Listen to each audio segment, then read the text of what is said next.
The 48 law power का rule number 5। क्या तुमने कभी ये सोचा है कि कभी दो रेपुटेशन वाले लोग क्यों एक दूसरे से नहीं लड़ते, नहीं झगड़ते?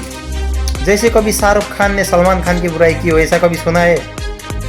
क्या सलमान खान ने शाहरुख खान की बुराई की, ऐसा कभी सुना है?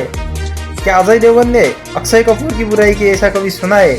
नहीं ना, क्योंकि ये डार्क साइकोलॉजी है मेरे भाई। कल 48 लॉ पावर का रूल नंबर 5 ये बोलता है कि here are so much depends on your reputation, therefore guard it with your life। तुम्हारे लाइफ में जो भी चीजें है, जो भी चीजें चल रही है और जो भी चीजें तुम पाना चाहते हो, अगर तुम सही टाइम पे, सही वक्त पे और तुम्हारी सोच के अकॉर्डिंग आगे बढ़ना चाहते हो तो तुम्हारी लाइफ में रेपुटेशन का होना एकदम जरूरी है। क्योंकि reputation is the key of success and reputation can do anything. If you have reputation you can do anything. तुम बिना बोले ही सब कुछ कर सकते हो और तुम बिना बोले ही सब कुछ करवा सकते हो और तुम बिना बोले ही सब कुछ समझा सकते हो इफ यू हैव रेपुटेशन। लेकिन अगर तुम्हारे पास रेपुटेशन नहीं है तो तुम्हें भाई राह चलता आदमी भी कहीं भी कुछ भी बोल के चला जाएगा, इससे तुम्हारा कुछ नहीं हो सकता।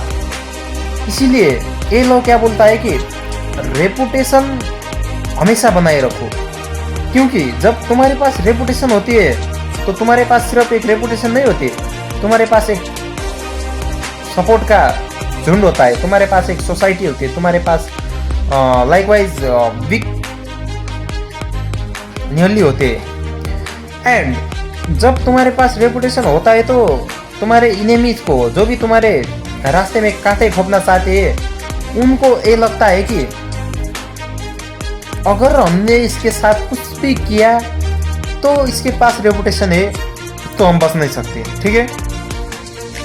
लेकिन if you do not have reputation then you are like what, you are like ordinary, you are like simple, you are like valueless, okay? So therefore you must have reputation and reputation को कैसे बनाना है, किस तरीके से reputation को बनाना है, okay? मैं एक बात बोलना चाहूँगा कि जब 1-1.5 साल पहले मैं बाहर जैसे चलता था, लोगों के साथ बोलता था, तो लोग कुछ इस तरीके से मतलब पेश आते थे कि साला जैसे हमारा कोई वजूद ही नहीं है, मतलब वही एवरीथिंग है, मतलब हम नथिंग, हम कुछ नहीं, इस तरीके से पेश आते थे। लेकिन अब मैंने मतलब 1.5 साल बाद एक इतना तो फर्क हो गया कि जो लोग कल मुझे फोकटिया समझते थे वही लोग आज वैल्यूएबल समझते हैं। क्योंकि मैंने भी पता है ना, ये इन रूलों को बहुत फॉलो किया है और लाइक रियल में इन रूल लाइफ में बेनिफिट देते हैं, ठीक है। तो ये रूल इतने मतलब फायदाजनक है, बेनिफिटेबल है कि तुमने अगर जो बात मैं बोलता हूँ, जो बात मैं रोज बोल रहा हूँ, तुमने अगर इन बातों को अपने माइंड में सेट कर लिया और अपने बिहेवियर में दिखाना स्टार्ट कर दिया तो 48 डे के बाद तुम्हारे अंदर चेंज आने से कोई नहीं रोक सकता, ठीक है। इसलिए कि एक टाइम था जबकि किसी ने मुझसे बोला था तुम चांद बनने का सपना तो देखो, अगर वो सपना बिखर भी गया तो तुम तारे तो बन जाओगे। हाँ, ये लाइन मुझको बहुत याद आती है। ये लाइन मुझको एक टीचर ने बोला था, तो I always respect it for him, okay, I always respect. So इसी लाइन से मतलब मैं बहुत मोटिवेशन भी होता हूँ। और लाइक जो ये द 48 लॉ ऑफ पावर का रूल नंबर 5 है ना, ये रूल मेरे को बहुत अच्छा लगता है क्योंकि रेपुटेशन बिना का आदमी लंगड़ा घोड़ा जैसा है, ठीक है।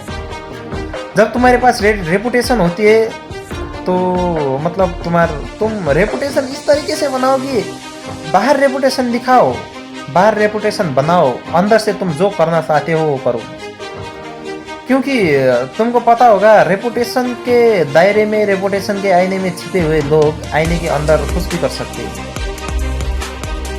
लाइकवाइज एग्जाम्पल बहुत कुछ है, लेकिन कुछ कुछ एग्जाम्पल बोले नहीं जाते, खुद समझना पड़ता है, ठीक है ना। तो गाइस मैं ज़्यादा लंबा वीडियो बनाता नहीं और आपको ज़्यादा लंबा वीडियो देखने का शौक नहीं, और तो इसीलिए तो हमारी बनती है। So see you tomorrow with next fantastic rule, okay.